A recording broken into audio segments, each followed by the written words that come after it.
வணக்கம் நேயர்களே, கடவுள் அருள் டிவி நேயர்களுக்கு லக்ஷ்மி நாராயண அன்பு வணக்கங்கள். இப்போ நம்ம பார்க்க போகிறது வார ராசி பலன்.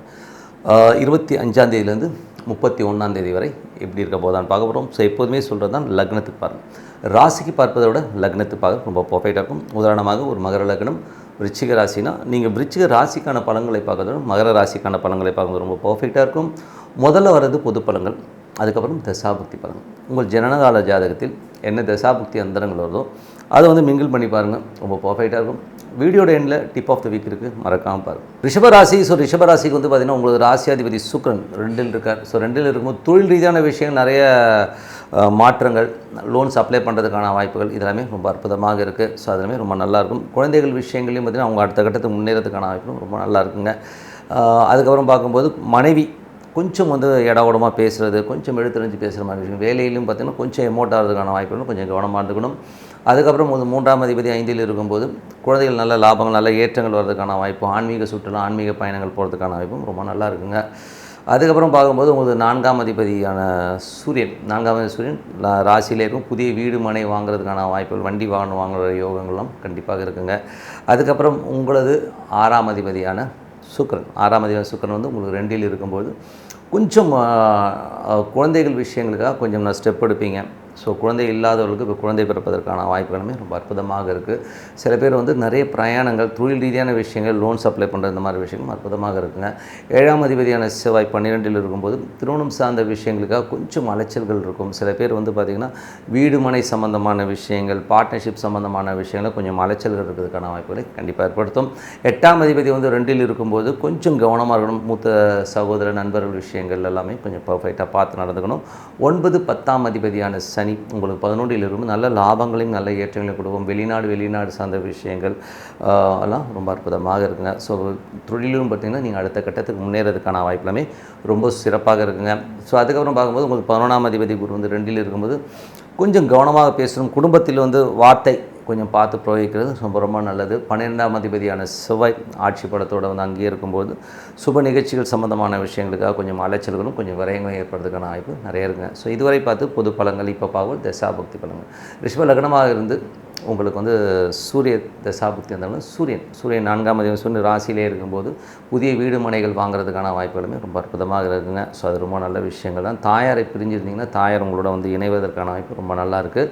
மேஷ லக்னமாக வந்து சந்திர தசாபுத்தினா சந்திரன் வந்து குழந்தை இல்லாதவர்கள் நல்ல குழந்தை பேர் கிடைக்குது. குழந்தைகள் நல்ல லாபங்கள், சந்தோஷங்கள், குதூகலங்கள் வர்றதுக்கான வாய்ப்பும் ரொம்ப நல்லா இருக்குது. வேலை விஷயங்களும் அடுத்த கட்டத்துக்கு போகிறதுக்கான வாய்ப்பும் ரொம்ப நல்லா இருக்குங்க.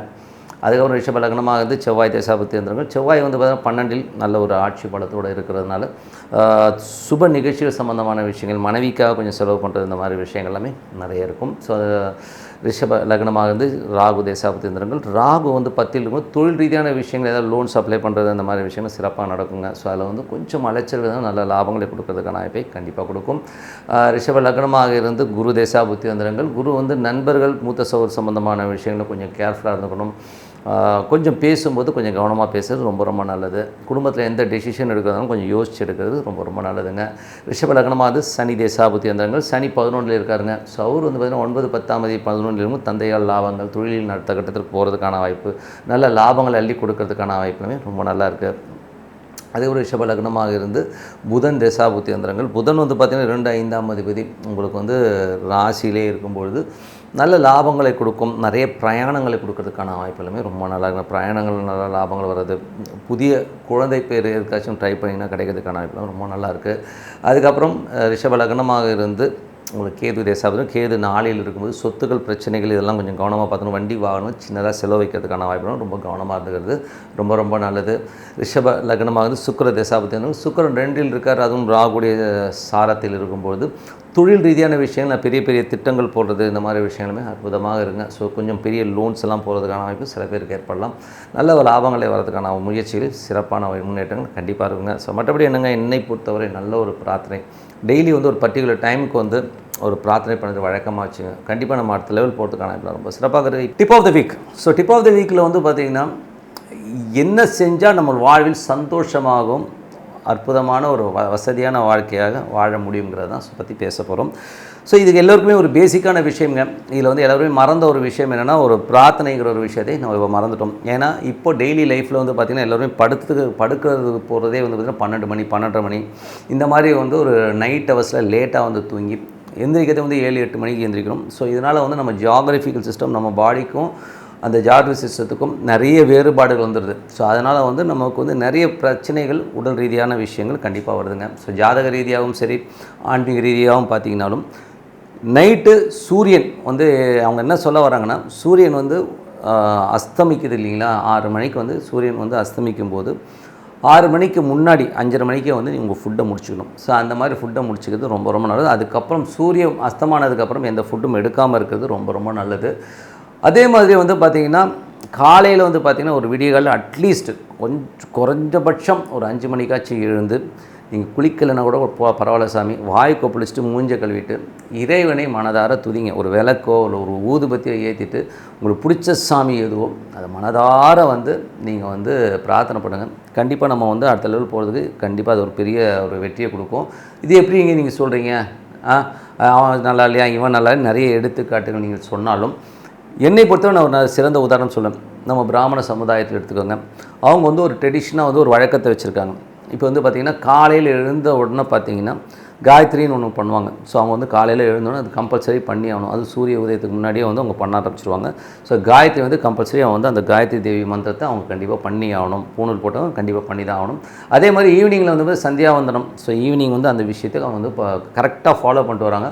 பூஜை புனஸ்காரங்களை பர்ஃபெக்டாக பண்ணுறனால தான் பாருங்கள் இன்றைக்கி வந்து பார்த்திங்கன்னா அவங்களுக்கு வந்து நிறைய விஷயங்கள் மறுக்கப்பட்ட போதும் அவங்க இன்றைக்கி நம்பர் 1 தான் இருக்காங்க. இந்தியாவில் வந்து நமக்கு வந்து பெரிய வேலை வாய்ப்புகள் இல்லைனா கூட அவங்க வெளிநாட்டில் வந்து ஒரு பெரிய லெவலில் வந்து அவங்க இன்றைக்கி ஒரு அமெரிக்கா போல் ஒரு விஷயங்களில் வந்து மாபெரும் ஒரு அந்த கம்யூனிட்டியில் இருக்கும் பெரிய லெவலில் சக்ஸஸாக இருக்காங்க. காரணம் என்ன, இந்த பூஜை புனஸ்காரங்கள் வந்து அவங்க வழியாக வந்து அந்த இதை மாறாமல் ட்ரெடிஷ்னலி ஃபாலோ பண்ணுறனால தான் இன்றைக்கும் அவங்க வந்து ஒரு வெற்றி பெற்றவர்களாக இன்றைக்கி இருக்கிறாங்கன்றது தான் உண்மையான விஷயம். அதனால் நம்மளும் அதை ஃபாலோ பண்ணோம். ஏன்னா வந்து இன்றைக்கி நீங்கள் போட்டு ஒரு விதையை போட்டு நீங்கள் ஒரு பழக்கத்தில் கொண்டு வந்தீங்கன்னா தான் அடுத்த ஜென்ரேஷனுக்கு இதை கொண்டு வர முடியும்.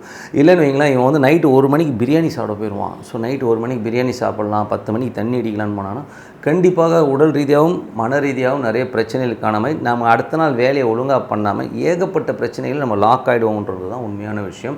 அதனால் நம்ம வாழ்க்கை நம்ம கிட்ட தான் இருக்குது. இது வந்து எங்கள் குருநாதர் மகாதேவரையர்னு ஒருத்தர் இருக்கார். ஸோ அவர்லாம் வந்து இப்போ தான் இறந்தார், ஒரு 85 வயசு இருக்கும்னு நினைக்கிறேன். ஸோ அவர் இறந்தார். அவர் சொன்ன விஷயம் என்னென்னா, எனக்கு வாழ்க்கையில் எத்தனையோ 7.5 சனி வந்துச்சு, அஷ்டம சனி என்னென்னோ வந்துட்டு போச்சுப்பா, எனக்கு எதை பற்றியும் கவலை கிடையாது. காரணம் என்னென்னா, நான் வந்து அந்த பூஜை புனஸ்காரங்களை நான் பர்ஃபெக்டாக பண்ணிடுவேன். காலையில் எழுந்து என்னோடய இஷ்ட தெய்வம் குலதெய்வத்தை வந்து கும்பிட்டுட்டு வந்தேன். என்னை வந்து எந்த சாமி, நான் 42 வருஷம் ஆச்சு ஜாதக நோட்டை பார்த்து தொட்டு எல்லாமே வந்து இறைவன் வந்து என்னை பார்த்து அவ்வளோ அருமையாக வாழ்ந்துட்டேன் மாட்டேங்க. அவர்லாம் வந்து பார்த்திங்கன்னா ஒரு பெரிய லெவலில் இருந்த ஒரு மனுஷன். அவர் என்ன சொல்ல, இதை பண்ணுங்க அப்படின்னு சொல்கிறார். நம்ம பண்ணுவோமே. ஸோ பண்ணும்போது கண்டிப்பாக நமக்கும் ஒரு வளமான வாழ்க்கை, சந்தோஷமான வாழ்க்கை கண்டிப்பாக அமைகின்றதில் எந்தவித மாற்றம் இல்லை. கண்டிப்பாக வந்து ஃபாலோ பண்ண சொல்லிட்டு உங்களது விடைபெறுவது உங்கள் லக்ஷ்மி நாராயணன். நன்றி, வணக்கம். கடவுள் அருள் டிவியை பார்த்தமைக்க நன்றிகள். மேலும் இது போன்ற தகவல்களை தெரிந்து கொள்ள கடவுள் அருள் டிவியை சப்ஸ்கிரைப் செய்யுங்கள். மறக்காமல் பெல் ஐக்கானை கிளிக் செய்யுங்கள்.